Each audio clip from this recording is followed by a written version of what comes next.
सालेह अलैहिस्सलाम ने प्यार से समझाया, ये वादी, ये इमारती, ये कुदरत अल्लाह की नेमत है, शुक्र करो, शिरक मत करो।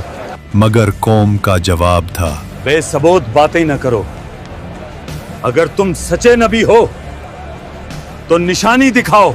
सरबराहों ने कहा, इस पहाड़ी चट्टान के अंदर से एक जिंदा ओतनी निकल कर दिखाओ, तब हम मानेंगे। सालेह अलैहिस्सलाम उन लोगों के साथ उस पहाड़ी के पास गए और अल्लाह से दुआ की, या रब, तू गवाह है, अपनी निशानी जाहिर फरमा।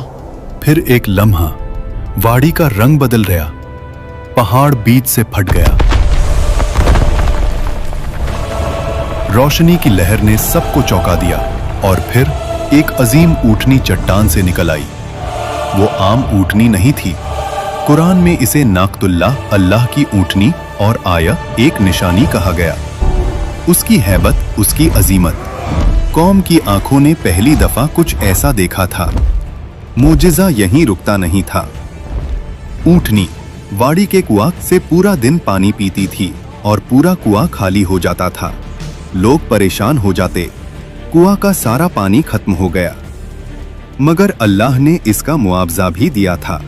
अगला दिन पूरी कौम उसके दूध से सायर होती थी।